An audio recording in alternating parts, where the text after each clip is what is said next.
Hello, hello. We are live. Hello, Patty Block. How are you? Wonderful and happy to be here. Thank you so much. So I'm excited today. I know we do kind of similar stuff, so it's great to always meet with somebody else that is, on the front lines of doing it all and seeing what's going on. I feel like I have a lot going on my screen. So today, I love your topic title that we're going to talk about today. So beating the broken cookie effect. I can't wait to hear all about it. But if you want to, just introduce yourself really quickly and let the audience know. We're going to leave some links down below afterwards, so you can let them know at the end those links as well, but we will also add those in. So Patty, just introduce yourself. Tell us a little bit about who you are. I know you work with women and you are a big help to them, so let us know. Wonderful. So again, thanks for having me on today. My focus is on working with women business owners. So I work only with women. These are high achieving women who are highly educated. They're usually technical experts like accountants, lawyers, engineers. And the focus is on helping them generate more revenue with less stress and building their company in a way that works well for them, because we hear so much in the marketplace about growing and scaling. And a lot of my clients, for them, they are very focused on providing the best quality service and serving others. So what I want them to understand is you can serve others and you can still make a lot of money, and you don't have to scale your company with 50 employees and all kinds of complications, which actually creates a whole new set of problems. So that's how I work with my clients, and I work with companies across the country and focus on helping them build value in their company as well as position their company for exit. I love that. And super important. So tell me a little bit about how you first got started in this. Sure. Well, when we're growing up, we always think that life is a straight line and we're going to go from A to B to C to D, and it never works that way, and mine hasn't. So I had a business many years ago that focused on political consulting and lobbying, and I loved it. It was fascinating, and I'd never do it again. Been there, done that. However, a lot of what I learned in having that business for 8 years, I apply today. And so I had certain challenges. I didn't know how to price. I didn't know how to sell. I was really good at providing my service. And so learning all of those things, finding mentors, coaches, figuring out how I could move my company forward. And it was very frustrating for me. And Go ahead. and I might still be doing that today, except that I had a surprise divorce and three little kids at home. Yeah. And when I say surprise, I mean, I was really gobsmacked. So because of that, and because I had 3 little kids at home and the lobbying in particular required a lot of travel, I realized I have to close my company, stabilize things for my family, and get a job because I needed health insurance for my kids. So that's what I did. I went to an international school as director of development, handling marketing, public relations, and fundraising. And after a period of time there, then became director of operations and really loved it. And I was there for a little over 8 years. And I was also planning this company while I was there. So I was waiting for I was waiting for my kids to get older and more independent, because at the time of the divorce, my youngest was about 2. And in fact, now he just turned 30. Oh, wow. I've done what I set out to do, which was to raise good human beings. And keeping that in perspective, I've done that as a single mom with a lot of challenges along the way. And now my kids are grown and they're all 3 business owners. Oh, that's awesome. I love that. So, one of the things that you mentioned was pricing. And what are the problems that you find when you go to like these women business owners? What's their biggest problem with pricing, do you see? Well, let me share with you a story that ties directly to this Awesome. and also to the title of our conversation Yes, today. yes. When I was growing up, my mom made these fabulous cookies. The whole house smelled good. It was warm. The cookies were gooey. And my whole life, I watched my mom eat the broken cookies. But it Were they wasn't chocolate chip? until, yeah, it wasn't until I was a teenager that I even thought to ask her, why do you only eat the broken cookies? Do they taste better? And she laughed and said, no, I eat the broken cookies so you can have the whole ones.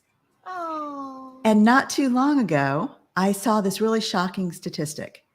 62% of women rely on their business for their primary income, and 88% of those businesses make less than $100,000 a year.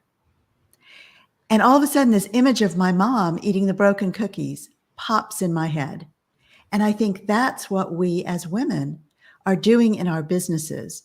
We are bringing that spirit of self-sacrifice that we saw with our mothers and our grandmothers, our role models, and we're bringing that right into our business and thinking we can't serve others and still make a lot of money. So in my view, we're really effectively creating a false glass ceiling Oh, this inside is our so business. genius, Patty. I love this. I haven't heard this one. Yes. So understanding that dynamic, that is a pattern that I have seen since I started my company in 2006, that it is so pervasive. Every woman business owner I know is doing this. We are undervaluing ourselves, we're underpricing our services, and then, kind of like a double whammy, we are over delivering. Everyone I know over delivers on their service because we want to offer the highest quality and help the most people. And that's really admirable, but we're doing it with that spirit of self-sacrifice. And at what cost? Exactly. Exactly. So directly to your question, what is the biggest challenge around pricing?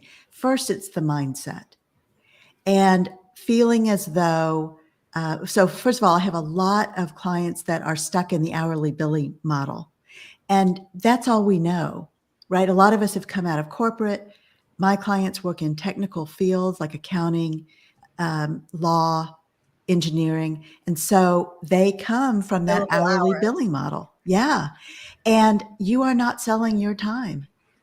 You are selling your expertise and your experience and your network and everything you've built in your career. So there is a tremendous value to that.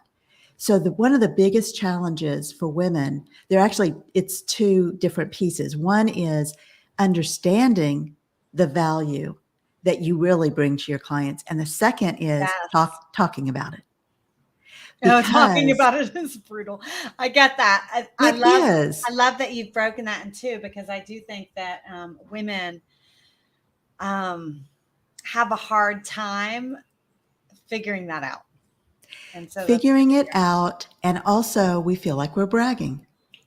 And we're often raised, especially in Western culture, that you don't brag about, you don't really talk about yourself and you don't brag about your accomplishments. And that anytime you talk about yourself, it is bragging and you're being arrogant. And so getting through that roadblock is difficult for women. And I'm based in Texas, and we have a saying here, it's not bragging if it's true. exactly. And so I help people understand that when you build a pricing model, sometimes it's raising your prices, but not always. So when you build a pricing model and you have a rationale behind how you priced and the value that you bring, and you figure out how you can communicate that effectively, then it doesn't feel like bragging. And you can much more effectively talk about who you are as a person, what you bring to your clients, what kinds of results you achieve, so that your clients understand it. And then it's not about the money. And it's not as Because uncomfortable. correct. And that if it's uncomfortable, it means you're going to avoid it because that's what we do, right? Exactly. Feels like conflict. Yeah, I'm going to avoid it. Absolutely. One of the things I heard a long time ago, which I'm sure you've heard a million times too, is just that getting those hard things out of the way first.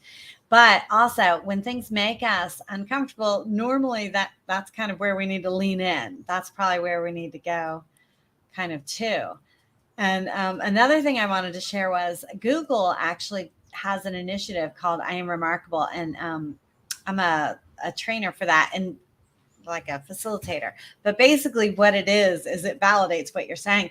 It's talking about how in the workforce, which is kind of, you're getting people out of the workforce, but in the workforce, there is this exact same problem. And women, minorities traditionally have never really wanted to brag about who they are and what their accomplishments are. And therefore people, men, go above them because they don't have a problem bragging. And there was another study within that same Google thing about how I don't know the exact numbers or anything, but the gist of it was basically that if there were two people trying, if there was a position open and it had, you need these 10 requirements to be able to get in, and the man met 5 of them and the woman met 7 of them, the man would apply and the woman wouldn't because she didn't feel qualified. Whereas the man was like, yeah, I'm totally qualified. So it is sort of that whole mindset. And I love that you work with people on that, because I think as women, maybe, something in how we were raised, or, to be nice or kind, I don't know what it is, but a lot of that comes back to that piece. And it is the biggest piece and the biggest hurdle, especially when you're first starting off. People feel like, maybe a lot of women feel like, well, I'm new at this. Well, you're new at this. It doesn't mean you have nothing to bring to the table. You're just new at this. It doesn't mean that you don't have, like you said, all those years of experience and all of that knowledge that you're bringing with you. And it does have a value, and they do tend to not value it. I find that a lot. Yes, So. I think those are really good points. And also, let me mention, the clients that I work with are established business owners, and they still have problems feeling like they're bragging. And to your point about if they're looking at qualifications or what they should pursue in terms of business, often women will look at it and think, well, I'm not qualified to pursue that, or that client might be a great client to work with, but I don't know if I have the bandwidth. I don't know if I have. So there's a lot of self-doubt. And it doesn't matter whether you're first starting out or you've been in business for 10 years, you still have that same self-doubt. I love that. I 100% agree. It's kind of like people who go on stages, you always get that little, before you get on stage, or, people who make calls and don't like making calls. It's the same thing that happens. Doesn't matter where you are in life. I listen to Dean Graziosi. I don't know if you listen to him, but one of the podcasts that I was listening to recently was just talking about that, about how, basically, no matter what stage you're in, hopefully you're up leveling, and you're always going to be in an uncomfortable kind of zone, so that, you're never really fully comfortable, because then, you're obviously not growing at that stage of the game. So you help them initially with that mindset, which I'm sure you continue to do throughout, right? Because that's Yes. not something that you can just fix and it goes away. Exactly. So mindset is definitely a process, and I have 4 steps in my process to teach people how to shift your mindset. So that is an important first part, but it's not enough, because just because you change your beliefs doesn't mean you can operate differently or get different results. So that's the first piece of what I teach. And then there are the mechanics, there's the tools and the frameworks, and teaching women how to do this differently. Running your business does not have to be that hard. But on the other hand, if it were easy, everybody would be doing it. Exactly. Right? So there are ways that you can run your business where it's less stressful, which is the whole emphasis that I put on it. It's generating more revenue with less stress. And the broken cookie effect really plays a strong role. And the reason I talk about that is because I do want to raise awareness. when I talk to a group of women business owners and I start talking about the broken cookie effect, they're nodding, right? Because We've all we've been all there. had that experience. And so, but they may not be aware of how it's affecting their business. So that's where I'm linking it and helping them believe differently, operate differently, build their pricing model. Again, it's the mechanics of the model is there. It's fairly simple to create that. It has a strategy on top of it, but then you have to stick with it. Because what happens is, have you ever done this where you're talking to a prospective client and you offer them a discount? No one's asked for a discount.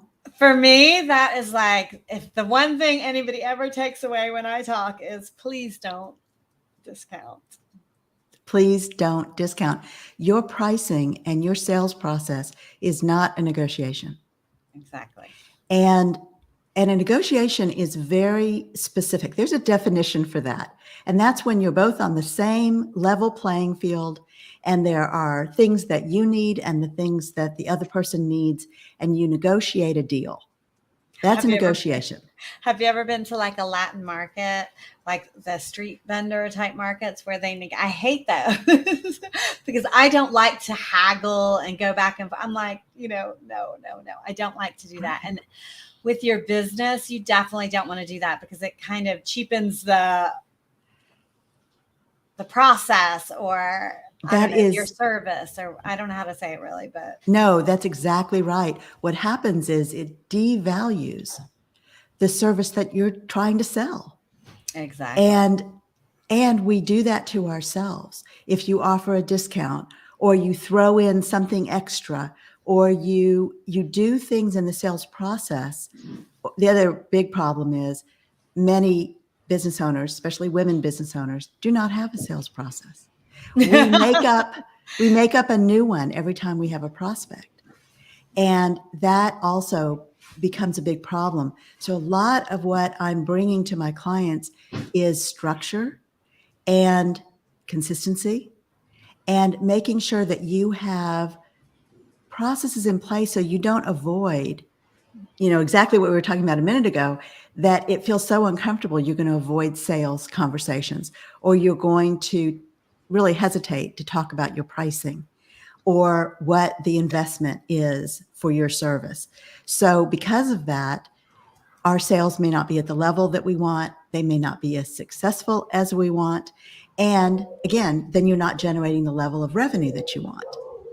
And a lot of that kind of goes with that mindset too, I think, because if you don't offer the service, you're not helping anybody, and if you don't charge for your time and your service, you can't help people because you just don't have the bandwidth, the time. I mean, not all of us are multi-bazillionaires who can just donate our time, energy, and whatever, I mean, it's just not possible. So in order for you to really be at the level that you want to be at, you have to charge for it. And people appreciate that. I don't think anybody expects you to charge less than what it's worth. If you can really bring that value and show that value, nobody, I mean, not that there are always going to be people who won't pay for it, right? There are always going to be people who can't afford your service, and that's okay. You're not for them, but you don't have to be for everybody. I would say, like, we're not all Walmart. You can't compete like that. And that's not where you want to be. Competing against Walmart, you'll lose. That's right. That's right. And the challenge that we face is, again, that self-doubt that creeps in. So you might put something in place that works really well, and then the next time you have that opportunity, you'll do something different. So that lack of consistency is where all that doubt starts coming in. Yes. So, right. So you're absolutely right. We don't want to devalue what we're talking about, and in terms of the results that we can get. And that's about building value in the mind of your buyer. And that really is a process. It's a process that I teach, in fact. I love that because I think a lot of times people think that they have that process in their head. But like you said, one time it comes out this way, another time it comes out this way, until you really put that thought paper or, computer, whatever, but you know what I mean? Uh, it's not solidified. There's not clarity as much as you think there is. And I mean, that's happened to, I'm sure to you, it's definitely happened to me.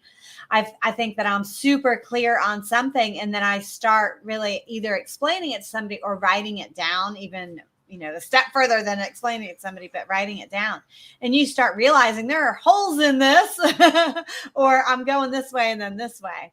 So I love that you teach the process on how they need to have a process and help them get that process, because that is super important. So did you want to go over the steps that you go through, or what are the other areas that you hit? So the way that I look at pricing and sales is that they're like two pieces of a puzzle that fit together. And a lot of times we do things backwards. So, and that's because, again, that's what the market is telling us. So a lot of people pour tons of money into marketing. The digital marketing, social media, whatever marketing methods. So I see a lot of companies that do that. And there's a misunderstanding about what marketing is, in my opinion. It really is about raising visibility. Under certain circumstances, it can bring you leads, but they may not be leads you want. So it's a very complex process to market and get ideal leads. So, but people often start with that because it's all around us. And it seems, in some cases, it seems free. It's really not free, but it seems that way, especially with social media. So that's the first thing I see, is that people invest a huge amount of time and energy in traditional or digital marketing, and that has limited effects. What they don't spend time on is business development, which is about building relationships. And that, especially for the companies that I work with, where they're technical experts, that is where their business comes from. It's usually from speaking engagements and from one-on-one introductions or referrals. So because of that, there needs to be a bigger emphasis on business development. Then you go to sales, right? Because from there, the sales process is what allows you to build that value in the mind of your buyer and help them be ready to buy and understand the value of what you're bringing. So there's a process in my mind. But one of the challenges is with the marketing, business development, and sales, if you have not addressed your pricing first, you're going to continue to have problems with profitability. So if you're already pricing too low and you bring in a whole bunch more clients, that isn't really going to help you. It's going to exacerbate your problem. It's going to create a whole new set of problems. So, and then you find that you're really not profitable, and you're, in some cases, not even making a profit on a particular client, especially Yes. if you have staff and you have to pay your staff to work for that client. So it's kind of a vicious circle in that way. So what I always have my clients start with is pricing. And let's look at that, again, not necessarily to raise prices, but to make it crystal clear how you're pricing and why you're pricing that way and the kind of value you bring. And then from there, that second piece of the puzzle of sales, business development and sales, how do you find your ideal buyer? And then how do you build value so they're ready to buy? I love that. I do love that. I think a lot of times you were mentioning marketing, and I do believe in marketing, but I think people kind of jump the gun on it because, as you said, without the foundations, marketing is basically lighting a fire underneath it. And so if what you're lighting a fire underneath is bad, you're just kind of magnifying how bad it is. Just like you were talking about with the pricing. So I do think that there are a lot of things that people need to focus a lot more on, and pricing is one of them. But just building those basic foundations is huge. And in an expert knowledge-based business, it is all about relationships. I mean, there's only so far you can get doing everything else, but the core of what you're doing is one-on-one and speaking directly to people.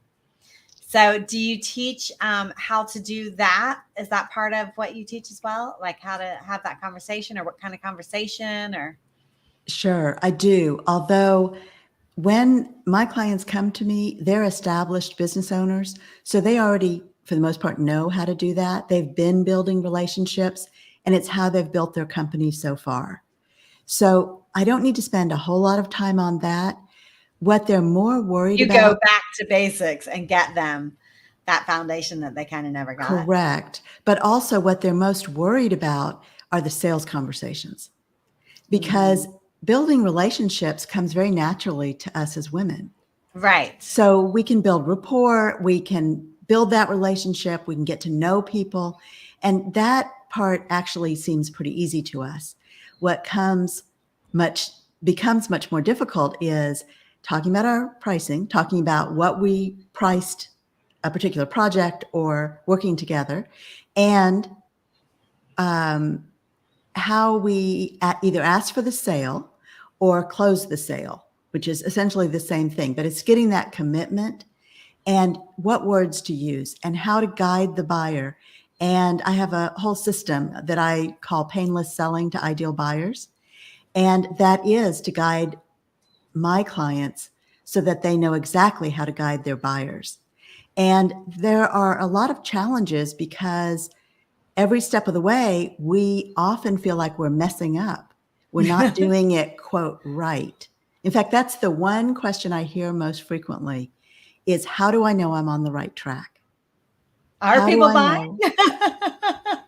You know, yes, people may be buying, but they may be the wrong people, and they may be getting a real bargain because your pricing isn't right. So yes, people may be buying, but it doesn't mean the business owner is happy with that. So a lot of what I'm teaching is about how to run your business on your own terms so that it's fulfilling for you. You're making the appropriate amount of revenue so that you're profitable and you can achieve the goals you have for your company, and you're serving others. And that's like the trifecta of what every business owner I know really wants. I love that. So you work with existing business owners who are already doing this, and then you're just kind of helping them, make it better or streamline it and get those profits really coming in. Whereas Yes. before, Yes. And also, what they have done up until the time they come to me has worked to some extent because they're doing pretty well. But they realize that it's not going to keep working forever. I mean, it works until it doesn't. right. And they often have plateaued. So they've reached a certain revenue level and they can't go anywhere else. They're stuck. Or they're stuck and they don't know where else or how else to go. So that is often the point at which they come to me. So often what they're looking for, they know there are great opportunities out there, but they're not exactly sure how to get them. So that is often why people come to me. Certainly there are issues they want to address. There are always people issues with hiring and staffing. There are always, and managing people, of course.